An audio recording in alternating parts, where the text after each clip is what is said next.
As you move forward through the closing process on the sale of your home, at some point the buyer is more than likely going to submit what's called a repair request after the home inspection. Let's take a closer look at what is a repair request and help you know how to negotiate it.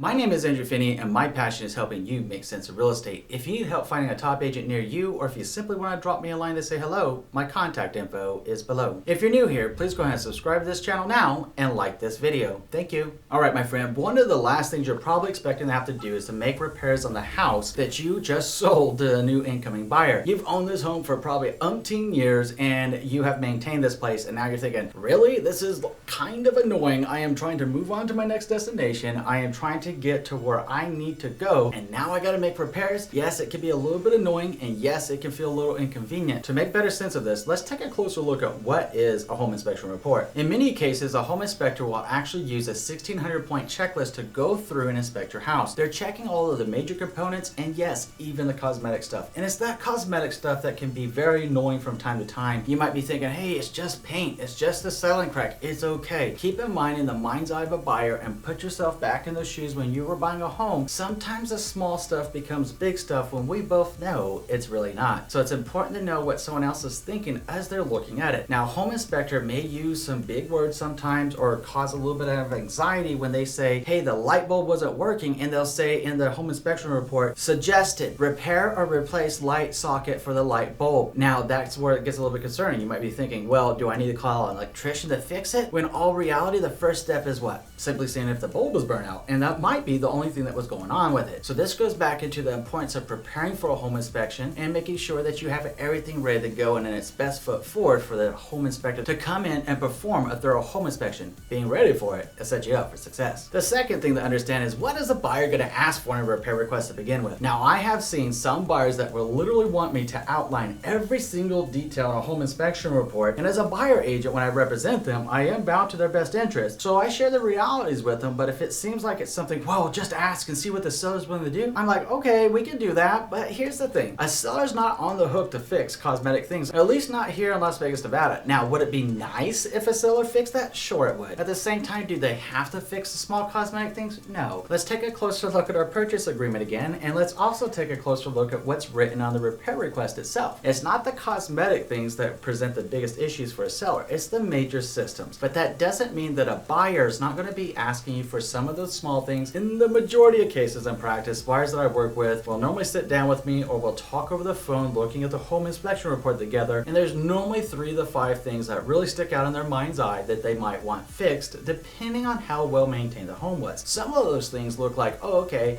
leaky faucet over here, or inverse hot and cold, and it's really easy things to fix. Or maybe the toilet's running a little bit and it just needs a new dauber in it. Normally it's a really small stuff that I would call like a honey-do list. That's normally what probably comes up unless it's a major system issue. So the third thing that you want to know about a buyer's request is that minor things should probably stay fairly minor. Let's face it, when we're talking about the cosmetic stuff, it would be absolutely wonderful if it's within your heart and your mind and your soul to do to just fix everything on a home inspection report. But sometimes it's not in your financial capability, or sometimes it's just not in your timing availability to do so. So for small things like the cosmetics, like maybe a little bit of paint on the wall or something, it's okay if you don't fix those things. Focus in on the things that are most important to the buyer and learn what's most important to the buyer by having that conversation with your trusted real estate advisor. Your listing agent will get with the buyer agent and say, okay, thank you so much for submitting this repair request over to us. So your buyer asked for like 800 different things on this long-winded repair request. Let me ask you something, Mr. and Mrs. Buyer Agent. What are the things that mean the most to your buyer that they would like to see completed? And I'll take it back to the seller and see what they're able to complete. Now, that is very realistic and normal. Which will bring us around to the fourth thing, which is, when is it time to hire a professional? If you have something wrong with a major system, let's say that HVAC needs to be serviced, or let's say there was a hole in the roof that came up in the inspection. These are things that kind of need to be fixed. I think we can both agree about that. So whenever it comes to that, it's time to call in a tradesman. If you don't know any tradesmen, this is where the strength of the listing agent and their connections and know how to make this happen for you are going to come to play. They can easily get on the internet. They can easily find the right tradesman for you to contact, provide that information to you, or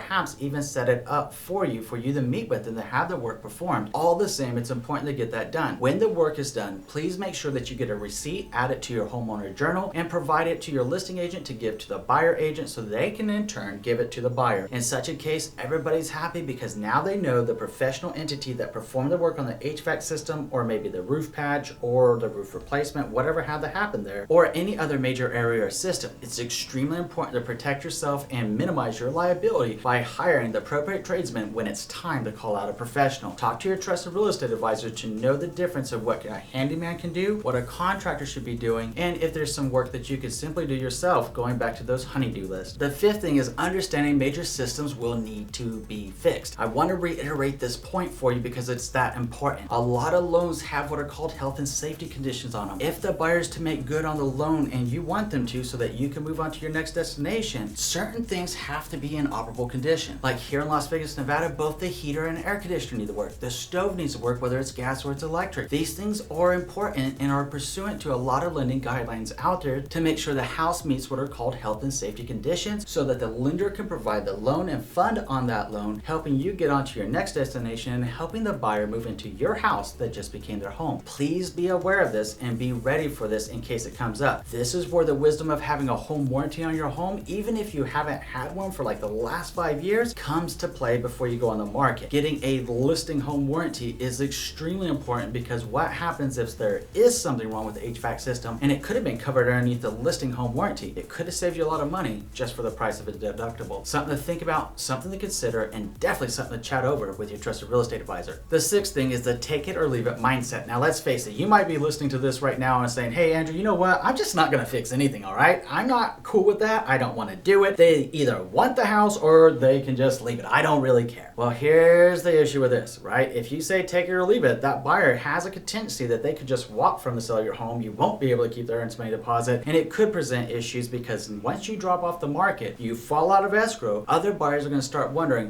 what happened with that house? Was it overpriced? Was there something wrong with the home inspection? What happened with that property that somebody didn't want it? And you might be sitting back thinking, well, it kind of depends on the market condition if we could say take it or leave it. In a hot seller's market, surely some buyer's gonna want it, and you might be right. And the buyer might want it for a little bit less money after assessing it. Just being honest, just being real. In a buyer's market, buyers are gonna want it fixed. And in a stabilized market, some negotiation is gonna need to be happening here. So we wanna make sure that you're set up for success and understand on both sides how this plays out in practice. Having an open mind towards a repair request that is reasonable and fair is something that will set you up for success as you move forward through the closing process. Okay, so on the flip side of this coin, let's talk about what happens if you just don't have the time availability to do it, but you have the financial ability to provide some support. What you can do in this case is talk to your trusted real estate advisor and see if the buyer would be willing to take a credit. Now, in a lot of cases, that credit's gonna have to be applied towards a buyer closing costs for the home. So you wanna have a conversation with your listing agent and understand how that works in your local area. Maybe you could simply say, hey, you know, I understand there was a few things wrong with the house. Fortunately, it was nothing major. At the same time, will you accept $1,000 towards your buyer closing costs in lieu of the repairs? If that's the case, it's a pretty quick fix. Your trusted real estate advisor could get back with you with an addendum, submit it over to the buyer agent. They can talk to the buyer and put together some terms that are both agreeable to you and them and keep everything moving forward. Meanwhile, you didn't have to make any repairs. So it's up to you how you want to handle this. I've seen it play out so many different ways in practice. So it's really important about understanding your options and choosing the option that's best for you. Only way to do that is to have an open dialogue with your trusted real estate advisor.